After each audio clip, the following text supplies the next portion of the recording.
ശാസ്ത്രീയ യജുർവേദ പഠനം ക്ലാസ് 87. നമ്മളിന്ന് 16-ാമത്തെ അധ്യായമായിട്ട് അതിൽ 31 മുതൽ 40 വരെയുള്ള മന്ത്രങ്ങളാണ് നോക്കുന്നത്. ഇതിലെ ദേവതയും രുദ്രനാണ്. രുദ്രൻ എന്ന് പറയുന്നത് ആറ്റമായിട്ട് കാണണം. അപ്പം നമ്മൾ മുമ്പ് പറഞ്ഞതിൻ്റെ തുടർച്ചയായതുകൊണ്ട് അതിനെപ്പറ്റി അധികം പറയാതെ നമ്മൾ നേരിട്ട് മന്ത്രത്തിലേക്ക് കിടക്കുകയാണ്. 31 രുദ്രനെ പറ്റിയുള്ള വിവരണമാണ്. രുദ്രൻ എന്ന് പറഞ്ഞാൽ ഒരു ആറ്റത്തിൻ്റെ പ്രത്യേകത. ആറ്റങ്ങളെ കൊണ്ടാണ് ഈ പ്രപഞ്ചത്തിലുള്ള എല്ലാം സൃഷ്ടിച്ചിരിക്കുന്നത്. അതുകൊണ്ട് 31 പറയുന്നു, രുദ്രൻ ശീഘ്രഗാമിയാണ്. വളരെ വേഗം അത് കർമ്മം ചെയ്യും. ചാടിപ്പിടിച്ച് കർമ്മം ചെയ്യുന്ന ഒരു സംഗതിയാണ് രുദ്രൻ. ആറ്റങ്ങളുടെ പ്രവർത്തനങ്ങൾ വളരെ വേഗത്തിലാണ്. അതിനുള്ള അനുകൂല സാഹചര്യം വരുമ്പോൾ അത് ചാടിപ്പിടിച്ച് വേറൊന്നുമായിട്ട് കൂടിച്ചേരേണ്ട സാഹചര്യമാണെങ്കിൽ അത് പെട്ടെന്ന് സംഭവിക്കും. അത് ശീഘ്രഗാമിയാണ്. അങ്ങനെയുള്ള രുദ്രനോട് പറയുകയാണ്, നമ്മുടെ കർമ്മങ്ങളെല്ലാം വേഗത്തിൽ ശീഘ്രത്തിൽ സാധിപ്പിച്ചു തരിക. നമ്മൾ കർമ്മങ്ങൾ ചെയ്യുമ്പോൾ അവിടെ ആറ്റങ്ങളിൽ പരിവർത്തനമാണ്, ആറ്റങ്ങളുടെ ക്രമീകരണത്തിലുള്ള പരിവർത്തനമാണ് സംഭവിച്ചുകൊണ്ടിരിക്കുന്നത്. നമ്മളൊരു അരി ചോറാക്കുമ്പോൾ അതിൽ ആറ്റങ്ങൾ അറേഞ്ച് ചെയ്തിരിക്കുന്ന ഘടനയിലാണ് മാറ്റം വരുത്തുന്നത്. അതുകൊണ്ട് ആറ്റത്തോട് പറയുക, നമ്മുടെ കർമ്മങ്ങൾ ശീഘ്രഗതിയിലുള്ളതാക്കാൻ. അങ്ങനെ വേഗത്തിൽ കർമ്മങ്ങൾ പൂർത്തീകരിക്കുന്ന അങ്ങേക്ക് പ്രണാമം. ജലത്തെപ്പോലെ മഹത്വം നിറഞ്ഞതാണ്. ജലം നിർമ്മിച്ചത് എന്തുകൊണ്ട് തന്നെയാണ്? ആറ്റങ്ങളെ കൊണ്ട് തന്നെയാണ്. ജലത്തെപ്പോലെ മഹത്വം നിറഞ്ഞതാണെന്ന് പറഞ്ഞാൽ ജലം ശുദ്ധമാണ്. അതില്ലാത്ത ഒരു എല്ലാ കർമ്മത്തിനും ജലം ഒഴിച്ചുകൂടാതെ ഒരു സംഗതിയാണ്. ഏത് പ്രവർത്തനത്തിലും ജലം ഒരു മുഖ്യ പങ്ക് വഹിക്കുന്നുണ്ട്. അതുപോലെ തന്നെയാണ്, അതിലും പ്രധാനമാണ് രുദ്രൻ. തിരമാലകൾക്ക് മധ്യത്തിൽ നിൽക്കുന്ന അങ്ങേക്ക്, തിരമാലകളുടെ മധ്യത്തിലാണ് അത് നിൽക്കുന്നത് എന്ന് പറഞ്ഞാൽ ആറ്റത്തിൻ്റെ നടുവിൽ ന്യൂക്ലിയസിലാണ് യഥാർത്ഥത്തിൽ രുദ്രനെ നമ്മൾ സങ്കല്പിക്കുന്നത്. ആ ആറ്റത്തിൽ എന്തുണ്ട്? എനർജി ഇങ്ങനെ പ്രവഹിക്കുന്നുണ്ട്. അതിനാണ് ആറ്റോമിക് സ്പെക്ട്രം എന്ന് പറയുന്നത്. അതെല്ലാം കെമിസ്ട്രി പഠിച്ചവർക്ക് പെട്ടെന്ന് മനസ്സിലാവും. അതിൽ നിന്ന് ഊർജം എപ്പോഴും വമിക്കുന്നുണ്ട്. അതുതന്നെയാണ് ആറ്റോമിക് സ്പെക്ട്രം. ഇങ്ങനെ പല ഊർജ ലെവലുകൾ അതിൻ്റെ അകത്തുണ്ട്. അപ്പം തിരമാലകൾക്ക് മധ്യത്തിൽ നിൽക്കുന്നു അങ്ങേക്കും. ജലത്തിൻ്റെ അന്തർഭാഗത്താണ് അങ്ങ് നിൽക്കുന്നത്. ജലത്തിൻ്റെ അന്തർഭാഗം എന്ന് പറഞ്ഞാൽ ജലത്തിൻ്റെ തന്മാത്രകളുടെ അകത്താണ് അത് സ്ഥിതി ചെയ്യുന്നത്. ജലമെടുത്തു കഴിഞ്ഞാൽ അതിൻ്റെ അന്തർഭാഗത്ത് ആറ്റങ്ങളുണ്ട്. ആറ്റത്തിൻ്റെ മധ്യത്തിലാണ് അങ്ങ് സ്ഥിതി ചെയ്യുന്നത്. അങ്ങേക്കും അരുവി പോലെ സഞ്ചരിക്കുന്ന നദികളുടെ നടുക്കുള്ള ദ്വീപ് പോലെ മാറി നിൽക്കുന്ന അങ്ങേക്കും നമസ്കാരം. അരുവികളുണ്ട്. ആറ്റത്തിലെ അരുവികൾ ഏതാണ്? നടുവിൻ്റെ ന്യൂക്ലിയസ്, അതിൻ്റെ ചുറ്റും നദി കണക്കെ ഓർബിറ്റിൽ ഇലക്ട്രോൺ ഒഴുകിക്കൊണ്ടിരിക്കുകയാണ്. അതാണ് നദികളായിട്ട് ചിത്രീകരിച്ചിരിക്കുന്നത്. അതിനാൽ ചുറ്റപ്പെട്ട് കിടക്കുന്നതാണ് ദ്വീപിൻ്റെ മധ്യത്തിൽ മാറി നിൽക്കുന്ന. ആറ്റത്തിൻ്റെ നടുവിൽ ന്യൂക്ലിയസ്, മറ്റുള്ള ഇലക്ട്രോണുകൾ അതിന് ചുറ്റും ചുറ്റുന്നുണ്ട്. അതിൽ മാറി നടുവിലൊരു ദ്വീപ് പോലെയാണ് ആറ്റത്തിൻ്റെ ഘടന. ഇനി 32 മൂത്തതും ഇളയതുമായ അങ്ങേക്ക് നമസ്കാരം. എത്ര മൂപ്പുള്ള വസ്തുവാണെങ്കിലും ഇളയതായാലും എല്ലാം അങ്ങിൽ നിന്നാണ് ഉണ്ടായത്. പ്രപഞ്ചമുണ്ടാകുന്ന സമയത്ത് ആദ്യമുണ്ടായത് ആറ്റമാണ്. ആറ്റത്തിൽ നിന്നാണ് മൂത്ത പണ്ടത്തെ സാധനങ്ങൾ ഉണ്ടായത്. ഇപ്പോഴെന്തെങ്കിലും ഉണ്ടാകുന്നുണ്ടെങ്കിൽ അത് ആറ്റത്തിൽ നിന്ന് തന്നെയാണ് ഉണ്ടായിരിക്കുന്നത്. അതുകൊണ്ട് മൂത്തതും ഇളയതുമായ അങ്ങേക്ക് നമസ്കാരം. മധ്യത്തിലുള്ളവനും മധ്യത്തിലുള്ളതെന്ന് പറഞ്ഞാൽ നേരത്തെ ആറ്റത്തിൻ്റെ മധ്യത്തിലെന്ന് പറഞ്ഞു കഴിഞ്ഞു. അങ്ങയുടെ ശരീര മധ്യത്തിന് ഈ മധ്യമടക്ക് പറയുന്നുണ്ട്. കാരണം ആറ്റത്തിൻ്റെ മധ്യത്തിലെ ന്യൂക്ലിയസിലാണ് ആ ശക്തിവിശേഷം രുദ്രൻ്റെ കിടപ്പ്. ഘനത്വത്തിനും എന്ന് പറഞ്ഞാൽ ഘനമുള്ള വസ്തുക്കളെല്ലാം, ഘനത്വമുള്ള ഒരു ആറ്റത്തിൽ തന്നെ ഘനമുള്ള വസ്തു ഏതാണെന്ന് ചോദിച്ചു കഴിഞ്ഞാൽ കെമിസ്ട്രി പഠിച്ചവർ പറയും അതിൻ്റെ ന്യൂക്ലിയസിനാണ് ഘനമുള്ളത്. ഇലക്ട്രോണൊന്നും വലിയ ഘനമില്ല. ഘനം എവിടെയാണ്? മധ്യത്തിനാണ്. അങ്ങനെയുള്ള അങ്ങേക്ക് നമസ്കാരം. ഇനി 33 യമനായവനും സംഹാര സമയത്തും എല്ലാം ഈ ആറ്റങ്ങൾ തന്നെയാണ് അതിൽ പങ്കെടുക്കുന്നത്. ഉഴുതുമറിച്ചവനും ഉഴുതുമറിച്ച നിലമുള്ളവനും. ഉഴുതുമറിച്ച നിലം എന്ന് പറഞ്ഞാൽ ആറ്റത്തിൻ്റെ ഘടന എങ്ങനെയാണെന്ന്, ഒരു വയലിൽ ഉഴുതത് മാതിരിയാണ്. വയൽ ഉഴുതു കഴിഞ്ഞാൽ അവിടെ ചെന്ന് കഴിഞ്ഞാൽ ഇങ്ങനെ വട്ടത്തിലുള്ള ഓർബിറ്റ് കാണും. അതിൻ്റെ നടുവിലാണ് ആറ്റം ഉണ്ടാവുക. അപ്പം ഉഴുത ഒരു നിലത്തിൻ്റെ ഘടനയാണ് ആറ്റത്തിന് ഉള്ളത്. മന്ത്രങ്ങളിൽ വസിക്കുന്നവന്. മന്ത്രങ്ങളിൽ വസിക്കുക എന്ന് പറഞ്ഞു കഴിഞ്ഞാൽ വേദമന്ത്രങ്ങളെല്ലാം സയൻസാണ്. സയൻസ് ഏതുമായിട്ട് ബന്ധപ്പെട്ടതാണ്? ആറ്റങ്ങളുമായിട്ട് ബന്ധപ്പെട്ടത് തന്നെയാണ്. ജീവിതാവസാനം വരെ നിലനിൽക്കുന്നതുമായ അങ്ങേക്ക് നമസ്കാരം. ആറ്റങ്ങൾ ഒരിക്കലും നശിക്കുന്നില്ല, ലോകാവസാനം വരെ നിലനിൽക്കുന്നതാണ് ആറ്റങ്ങൾ. ആറ്റങ്ങൾ കൂടി ചേർന്നിട്ട് വേറെയായി മാറും. പിന്നെ ആറ്റം പൊട്ടുമ്പോൾ വേറൊരു ആറ്റമാവും. അപ്പോഴും അത് ആറ്റം തന്നെയാണ്. ഇനി 34 ആഹ്ലാദം നിറച്ചവനും. നമുക്ക് ആഹ്ലാദം നൽകുന്ന വസ്തുക്കളെല്ലാം എന്തിനാൽ നിർമ്മിച്ചതാണ്? ആറ്റത്താൽ നിർമ്മിച്ചതാണ്. അതിലൂടെ നമ്മൾ ഒരു വസ്തുവിനെ പുതിയതായിട്ട് മാറ്റും. ചോറിനെ, തിന്നാൻ പറ്റാത്ത ചോറിനെ അരിയെ തിന്നാൻ പറ്റാത്ത അരിയെ ചോറായി മാറ്റും. ആ ചോറ് അപ്പോൾ ആഹ്ലാദം നൽകും. അപ്പം ആഹ്ലാദം നിറച്ചവനും ദൃഢനായവനും. ആറ്റം ദൃഢമാണ്, അത് ഒരിക്കലും നശിക്കില്ല. ആറ്റത്തെ പൊട്ടിക്കുക എന്ന് പറഞ്ഞാൽ അത്ര എളുപ്പമല്ല. ആറ്റങ്ങളെ തമ്മിൽ പൊട്ടിച്ചിട്ട് കൂട്ടിച്ചേർത്താം. പക്ഷേ ആറ്റത്തെ തന്നെ പൊട്ടിക്കുക എന്ന് പറഞ്ഞാൽ അത്ര എളുപ്പമുള്ള പരിപാടി അല്ല. അപ്പം ദൃഢനാണ്. പ്രതിധ്വനിയായവനും തീവ്ര വേഗാധിപതിയും. വേഗത്തിൻ്റെ കാര്യമെല്ലാം നേരത്തെ പറഞ്ഞു കഴിഞ്ഞു. ദ്രുതഗതിയുള്ളവൻ, അതെല്ലാം നേരത്തെ പറഞ്ഞതാണ്. രഥത്തിലേറിയവനും. രഥത്തിലേറി സഞ്ചരിക്കുക എന്ന് പറയുമ്പോൾ ആറ്റം തന്നെ ഒരു രഥത്തിൻ്റെ മാതിരിയാണ്. നടുവിൽ ന്യൂക്ലിയസിൻ്റെ അകത്താണ് ഈ രുദ്രൻ എന്ന ശക്തി ഇരിക്കുന്നത്. ശൂരനാണ്. ആറ്റം വളരെ ശൂരനാണ്. ഒറ്റക്കത് നിൽക്കില്ല. അത് ഒറ്റക്കാണെങ്കിൽ മറ്റുള്ളതുമായിട്ട് പെട്ടെന്ന് കൂടിച്ചേരും. സംഹർത്താവ്. സംഹാരം നടത്താൻ കഴിവുള്ളവനുമാണത്. മറ്റുള്ളവയെല്ലാം സംഹരിക്കുക. ആറ്റം ബോംബെല്ലാം എന്തു ചെയ്യും? എല്ലാത്തിനെയും നശിപ്പിച്ച് കളയും. അപ്പം അങ്ങനെയുള്ള അങ്ങേക്ക് പ്രണാമം. ഇനി 35 ശിരോ കവചം ധരിച്ച അങ്ങേക്ക് നമസ്കാരം. ശിരസിൽ കവചം ധരിച്ചിട്ടുണ്ട്. ആ ശിവൻ്റെ ശിരസിൽ കവചം ധരിച്ചിട്ടുണ്ട്. കവചം എന്ന് പറഞ്ഞാൽ ഓർബിറ്റുകളാണ്. ആ ഓർബിറ്റുകളെ മറികടന്നിട്ട് നമുക്ക് അതിൻ്റെ അകത്തേക്ക് അത്ര പെട്ടെന്ന് പോകാൻ പറ്റില്ല. ആറ്റത്തിൻ്റെ അകത്തേക്ക് കിടക്കണ്ടെങ്കിൽ വളരെ പ്രയാസമാണ്. വളരെ സൂക്ഷ്മമായ കണങ്ങൾക്കേ പറ്റുകയുള്ളൂ. അത് തന്നെ ഈ ഓർബിറ്റുകളെല്ലാം മറികടന്ന് അങ്ങോട്ട് പോകേണ്ടിക്ക് വലിയ പ്രയാസമാണ്. അപ്പം ശിരസിൽ കവചം ധരിച്ചിട്ടുണ്ട്.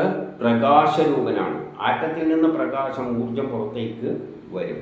ആറ്റത്തിൽ നിന്ന് വരുന്ന ഊർജമാണ് വൈദ്യുതിയായിട്ട് കമ്പിയിലൂട്ടി ഒഴുകുന്നതും. കത്തുമ്പോൾ ആറ്റത്തിൽ നിന്ന് വരുന്ന ഊർജമാണ് പ്രകാശമായിട്ട് നമ്മൾ കാണുന്നത്. അപ്പം പ്രകാശരൂപനും ഈ വേദത്തെ വെളിപ്പെടുത്തിയവനും. വേദത്തെ വെളിപ്പെടുത്തുക എന്ന് പറഞ്ഞാൽ വേദങ്ങളെല്ലാം ആറ്റങ്ങളെ പറ്റിയെല്ലാം തന്നെയാണ് വിസ്തരിച്ച് പറയുന്നത്.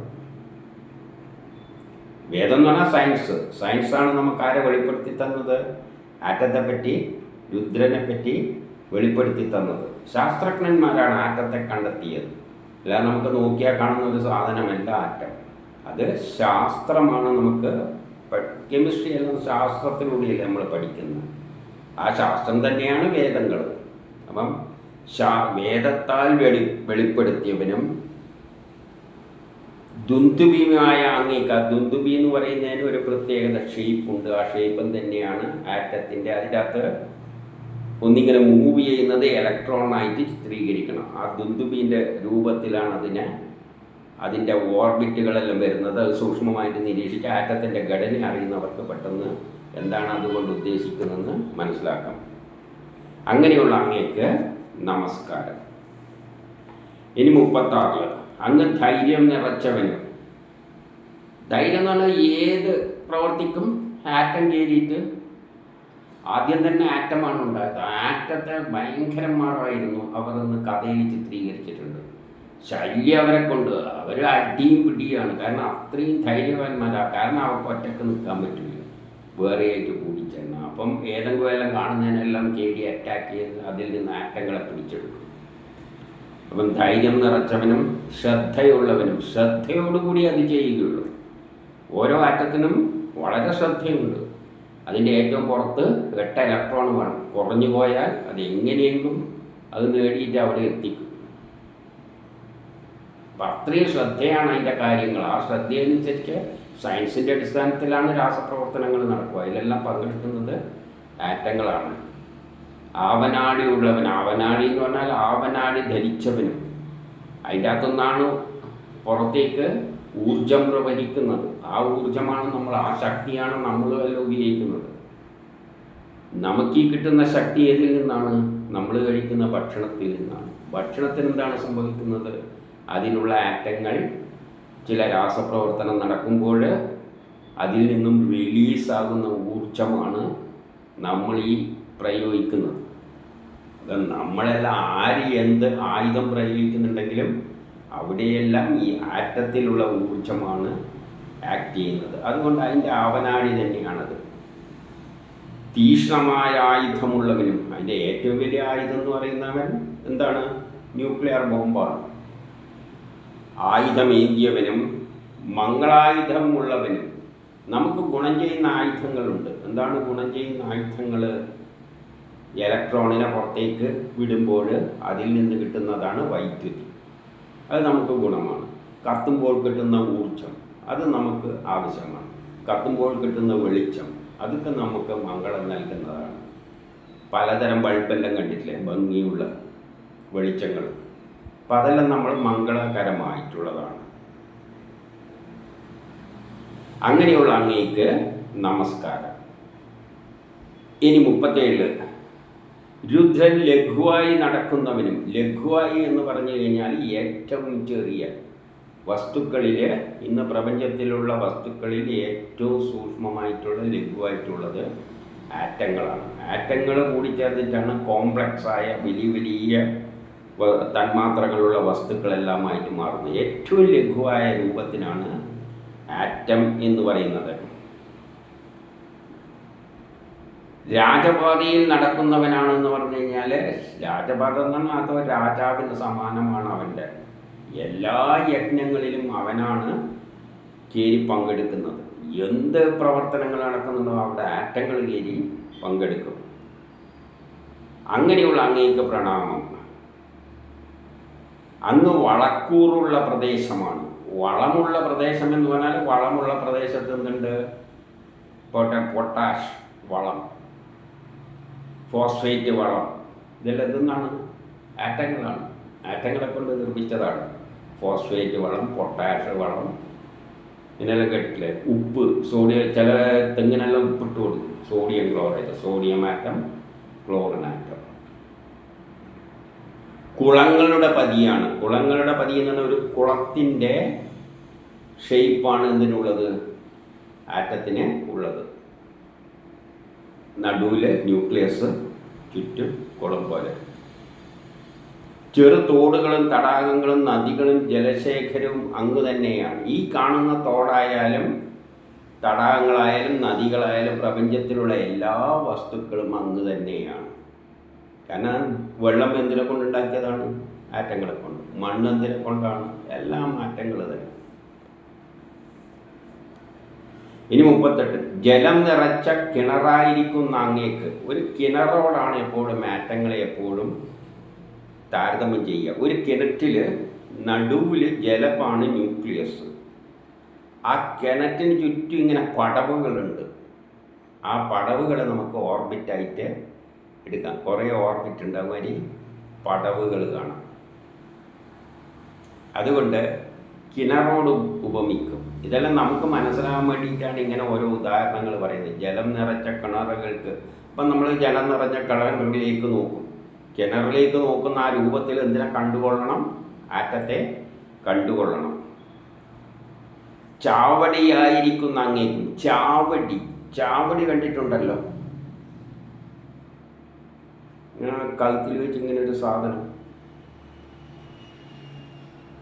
അത് ഇങ്ങനെ ആക്കുമ്പോൾ ഒരു ഓർബിറ്റിൻ്റെ രൂപത്തിലാണ്. നടുവിലെ ആക്സസ് ചവടീൻ്റെ കമ്പ് ഇങ്ങനെ, എന്നിട്ട് ഇതിങ്ങനെ വട്ടത്തിൽ കറക്കും.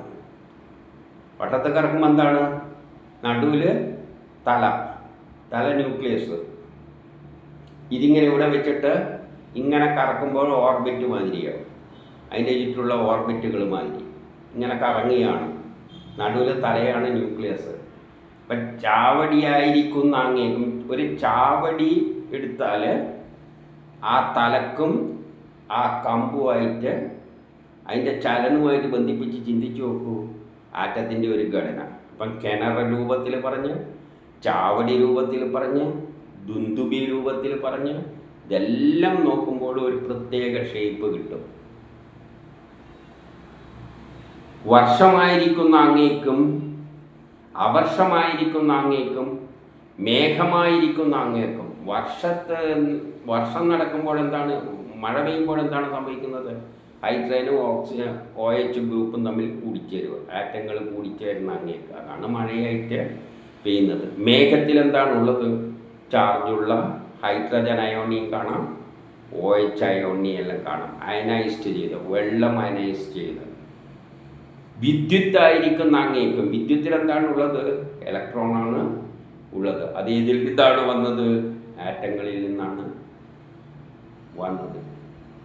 അപ്പം ഈ പറഞ്ഞതെല്ലാം വെച്ചിട്ട് വേണം നമ്മൾ എന്താണ് രുദ്രൻ എന്ന നിലയിൽ കാണാൻ. കെമിസ്ട്രി പഠിച്ചവർക്ക് പെട്ടെന്ന് ഇതിലൂടെ എന്താണ് അവർ പറഞ്ഞ് നമ്മളെ മനസ്സിലാക്കിപ്പിക്കാൻ ശ്രമിക്കുന്നത് എന്ന് പെട്ടെന്ന് മനസ്സിലാവും. കെമിസ്ട്രി പഠിച്ചവർ ഇതിലൂടെ എല്ലാവരെയും അവർക്ക് വരച്ച് തരാനുള്ള കഴിവൊന്നുമില്ല.